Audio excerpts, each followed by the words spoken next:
attacked farmers and stole their food. Agriculture also offered many benefits. Farming produced more food and required less land than hunting and gathering. An early farm family might need only 6 to 7 acres of land to raise enough wheat or maize to feed themselves for a year. In contrast, a hunter-gatherer family needed about 20,000 acres on which to find enough food for a year. As a result of agriculture, more people were able to build permanent homes and farming villages. Farming also provided new sources of material for clothing. Later in this section, you will read more about the new types of shelter and clothing that were invented during the Neolithic era. Some groups tried farming for a time and then returned to hunting and gathering. But in the end, most people chose to remain farmers. Reading check. Where did farming begin and how did it spread? New ways of living. The first effect of farming was on people's food supply. But over time, the Neolithic agricultural revolution transformed every part of human culture. New kinds of shelter. Farmers found ways to build permanent shelters. People used a mixture of mud and straw to form walls. The sun baked and hardened the mixture. People made roofs by placing poles and branches across the tops of walls and covering them with mud. One of the oldest known farming settlements in the world is a village called Çatalhöyük. It stood in present-day Turkey more than 8,000 years ago. At its height, a few thousand people may have lived in Çatalhöyük. The environment provided sources of water and building materials. A British archaeologist described the two-story homes that made up the settlement. The houses of Çatalhöyük were so tightly packed together that there were few or no streets. Access to interior spaces was across roofs, which had been made of wood and reeds, plastered with mud, and downstairs people buried their dead beneath the floors. Above all, interiors were rich with artwork, mural paintings, reliefs, and sculptures, including images of women that was interpreted as evidence for a cult of a mother goddess.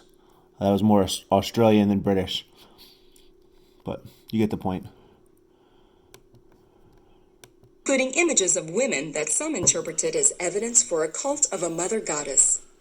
Ian Hodder, This Old House. Each home had its own kitchen and food storage area. The people grew grains and raised flocks of sheep and goats. Here is that town. So, located in Turkey, we could see the rooftops and how they accessed each building without streets. They used ladders to go rooftop to rooftop and then down into their homes. There's an advantage to not having a doorway at the ground level. Animals and raiders and invaders can't come into your home easily. They have to go up the walls and then into your roof. So by having your doors on the roof, this was a safer way to live. People gathered in a shrine room to worship. The roofs were made with poles covered by layers of mud. We talked about how there was human remains buried beneath the floors of people's homes. This was like their burial grounds. It's probably the safest way for them to do anything. Yeah. If you have your textbook, this is page 87, and you can go through it. I'll also have a screenshot of this if you want to look at this in more detail.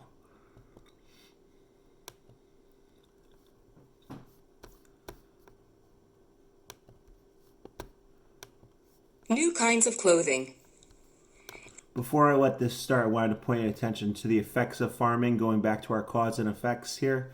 There's this chart on page 88 that shows us the effects of farming. Agriculture also changed the way that people dressed. For hunter-gatherers, the most important materials for clothing were animal hides and furs. Farming provided new materials that were lighter and easier to work with. From Egypt and India to the Americas, farmers domesticated the cotton plant. They learned to weave cloth from the plant fibers. Another plant, flax, became a source of linen. Domesticated animals such as sheep and yaks also provided clothing materials. People used wool and other animal hair to form yarn or thread. In China, people later learned to breed silkworms. Surpluses and specialization. As crops and herds improved, the amount of food that farmers could produce each year increased. Some families were able to raise a surplus, or more than they needed to feed themselves. Surplus food could support a growing population. The size of farming villages thus increased. When there was a surplus of food, not everyone in a village needed to farm. Some people could specialize. Specialization occurs when people spend most of their time working at a single job or craft. They could then trade the goods they made for the surplus food grown by farmers. Skilled toolmakers turned stone into polished axes and knives. Potters shaped clay into bowls. Weavers wove sheep's wool into cloth. A few people also became skilled at metalworking. Early metalworkers heated ore to extract or remove such metals as copper and tin. Social organization. Early farming communities remained small. Like hunting, farming required close cooperation among members of the community. Heads of families consulted to make. So here we see the first forms of government. The heads of families coming together to make decisions. So they're going to make important decisions about hunting and farming. Important decisions. They might discuss when to plant and harvest crops, what to do with food surpluses, or how to protect the community from outside dangers. Archaeologists have uncovered the remains of several Neolithic villages, such as Scarabray in Scotland. Right. In these villages, all homes were more or less the same size. Some historians believe this means that great differences in social standing did not yet exist. Still, having a permanent place to live meant that people could own more possessions. Early farmers filled their homes with furniture, tools, clay pots, and other goods. These items would have been too heavy to move from one campsite to another. Over time, some families accumulated more possessions than others. As surpluses increased and people began to specialize, greater social differences emerged. You will read more about this development in the next section. All right, this is where we're stopping. One of the things that you're going to notice on this page especially is their talk about sorry, I put my Mr. Armstrong hat back on. Their talk about surpluses leading you to have more stuff, and that creates new classes of people with stuff, people without stuff. So as we move forward, we're going to start seeing a change of where everyone is more equal, relying on each other, to now have a group of people that are in charge and have more things similar to how we are today. Some of the things that we're looking for today, you're going to come to complete the vocabulary worksheet. That's a form on Google Classroom. Also, you're going to complete the form that does cause and effect. You can look back in the text, and again, I'm going to have the screenshots up, but I have here the effects of farming chart on page 88,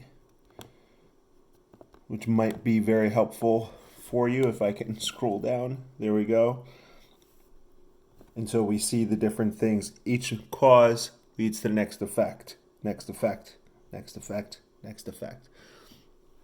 Follow the chart, follow the arrows, and it will make sense. All right. If you guys have any questions, please call, text, email me. I'm going to do a lunch bunch on Zoom video conference at noon today. So if you want to be there, look for the meeting code and password. All right, guys. See you later.